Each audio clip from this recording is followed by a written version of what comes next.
भारतीय टीम में बहुत सारे सवाल हैं और सिलेक्शन को लेके बहुत सारे कंफ्यूजन है, क्योंकि भारतीय टीम के दो दिग्गज खिलाड़ी जो कि इंडिया इंग्लैंड टेस्ट सीरीज के पहले मुकाबले में बहुत अच्छा परफॉर्म कर रहे थे, फॉर्म में थे, यानी कि केएल राहुल और रविंद्र जडेजा दोनों ही रूल्ड आउट हो गए हैं दूसरे मुकाबले के लिए। तो सबसे बड़ा सवाल ये आता है कि इनकी जगह कौन लेगा, क्योंकि टीम में वाशिंगटन सुंदर, सरफराज खान की एंट्री हो गई है, साथ ही साथ स्क्वाड में पहले से ही रजत पाटीदार शामिल है। अब सवाल ये आता है कि क्या शुभमन गिल या श्रेयस अय्यर में से कोई ड्रॉप होगा या ये सारे खिलाड़ी खेलेंगे। अगर सभी खिलाड़ी खेलेंगे तो जो प्लेइंग 11 है उसमें सबको खिलाना संभव नहीं है। तो ये एक बहुत बड़ा सवाल है, एक बहुत बड़ा कंफ्यूजन भी है इंडियन टीम के लिए। कंफ्यूजन तो है, क्योंकि अभी आपको मतलब ओपनिंग जोड़ी तो चलिए आपकी काइंड ऑफ सॉर्टेड है कि बिल्कुल यशस्वी जायसवाल और आपके रोहित शर्मा खेलेंगे, लेकिन नंबर 3 पे गिल जिन्हें मौका दिया गया था वो नहीं चल रहे हैं।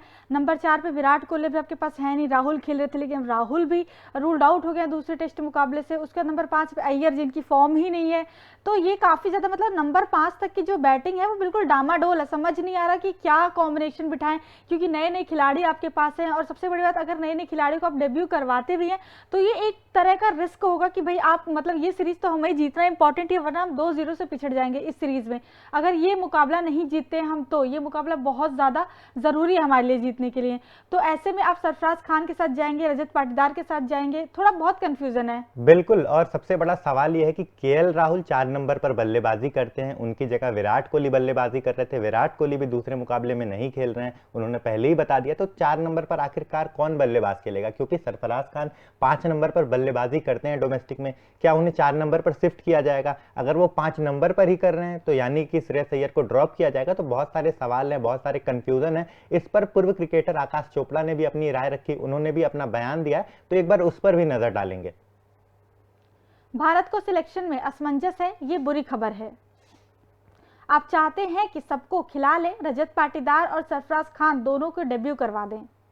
आप ये भी चाहते हैं कि वाशिंगटन सुंदर और कुलदीप यादव को भी खिला लूं।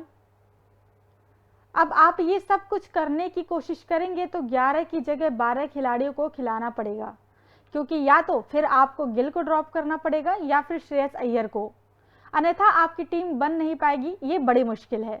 बिल्कुल बड़ी मुश्किल है भारतीय टीम के लिए प्लेइंग 11 चुनना। जैसे कि आकाश चोपड़ा ने कहा कि अगर आप रजत पाटीदार और सरफराज खान दोनों का ही डेब्यू कराएंगे, साथ ही साथ वाशिंगटन सुंदर को भी खिलाएंगे, कुलदीप को भी खिलाएंगे, क्योंकि कुलदीप को खेलना मुझे लगता है ज़रूरी है, क्योंकि रविंद्र जडेजा जो कि बहुत अच्छा स्पिन कर रहे थे, बहुत सारे विकेट निकाले, वो रूल्ड आउट हो गए हैं दूसरे मुकाबले से। तो अगर इन सभी खिलाड़ियों को खिलाएंगे तो फिर 12 खिलाड़ी हो जाएंगे, तो प्लेइंग 11 बनाना मुश्किल है। या फिर आप अय्यर को ड्रॉप करिए या तो गिल को ड्रॉप करिए, क्योंकि ये दो जो खिलाड़ी हैं वो फॉर्म में नहीं है। बाकी जो 4 खिलाड़ी हैं, 2 डेब्यूडेंट है, अगर वो खेलेंगे तो उनका डेब्यू होगा। और उनका जो मतलब रिकॉर्ड रहा है डोमेस्टिक में, रणजी ट्रॉफी में बहुत बेहतरीन रहा है। तो इनका आकलन करते हुए अगर आप उन्हें भी मौका दे रहे हैं तो फिर एक बड़ा सवाल हो रहा है कि आप एक्सपीरियंस खिलाड़ी जो कि फॉर्म में नहीं उन्हें ड्रॉप कर रहे हैं। आपकी जो पूरी टीम है काफी मतलब अनएक्सपीरियंस टीम बन जाएगी, क्योंकि रोहित शर्मा के अलावा, रविचंद्र अश्विन के अलावा और गेंदबाजी में बुमराह के अलावा मुझे नहीं लगता कोई अभी उतना एक्सपीरियंस है जडेजा और केएल राहुल के जाने के बाद।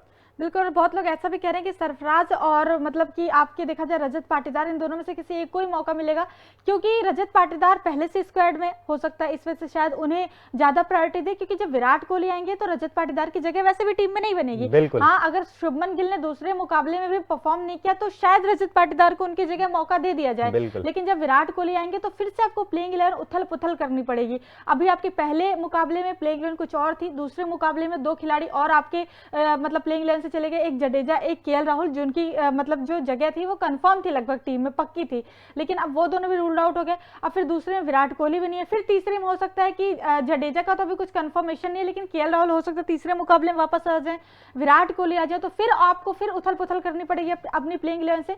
तो ये काफी ज्यादा एक माथापच्ची है टीम सिलेक्शन के लिए भी कि आखिर किन प्लेयर्स को खिलाए, किन प्लेयर्स को नहीं। लेकिन सरफराज और रजत पाटीदार में से अगर किसी एक का नाम आता है तो शायद रजत पाटीदार के साथ जाएगी टीम इंडिया। बिल्कुल एक बहुत बड़ा कंफ्यूजन है, और मुझे लगता है कि सरफराज खान और रजत पाटीदार में से मतलब दोनों ही खिलाड़ी बेहतर कर रहे हैं। एक को चुनना एक बहुत बड़ा सवाल होगा सेलेक्टर्स के लिए, टीम के लिए, क्योंकि दोनों ही खिलाड़ी बहुत अच्छा परफॉर्म कर रहे हैं। और जैसा आपने बताया रजत पाटीदार पहले से स्क्वाड में है, तो उन्हें उनकी चुनने की जो मतलब प्रोसेस है, उन्हें चुनने के जो चांसेस हैं वो ज्यादा हो सकते हैं, क्योंकि वो पहले से स्क्वाड में शामिल है। साथ ही साथ इतना सारा कंफ्यूजन है क्योंकि एक बहुत बड़ी दिक्कत होने वाली है भारतीय टीम के लिए, क्योंकि पहला मुकाबला टीम हार गई और पहले मुकाबले में जो सबसे बेहतरीन खिलाड़ी थे, सबसे अच्छा परफॉर्म परफॉर्म किया, वो जडेजा थे, विकेट भी निकाला, 87 रन की पारी खेली। दूसरे बल्लेबाज केएल राहुल 86 रन की पारी खेली, बहुत अच्छा परफॉर्म कर रहे थे। दोनों ही खिलाड़ी सिर्फ चल रहे थे टीम में, अब दोनों ही रूल्ड आउट हो गए। तो ये डिसीजन लेना कि उनके जगह किस खिलाड़ी को मौका देना है, जो खिलाड़ी टीम में ऑलरेडी हैं, एक्सपीरियंस रखते हैं, उनका फॉर्म नहीं चल रहा है, ना तो रोहित का, ना तो अय्यर का, ना तो शुभमन गिल का। मतलब ये सभी खिलाड़ी, अय्यर की भी बात कर लें, मतलब ये सभी खिलाड़ी उतना अच्छा परफॉर्म नहीं कर पा रहे। तो एक बड़ा सवाल होने वाला और एक बहुत बड़ा कंफ्यूजन है, सबकी निगाहें होने वाली हैं, आखिर किस खिलाड़ी को मौका मिलेगा, कौन खिलाड़ी जो है ड्रॉप किया जाएगा, किस खिलाड़ी को इस प्लेइंग 11 में शामिल नहीं किया जाएगा। बिल्कुल, बाकी आपका पूरी खबर पे क्या कहना है कमेंट सेक्शन में कमेंट करके हमें जरूर बताएं।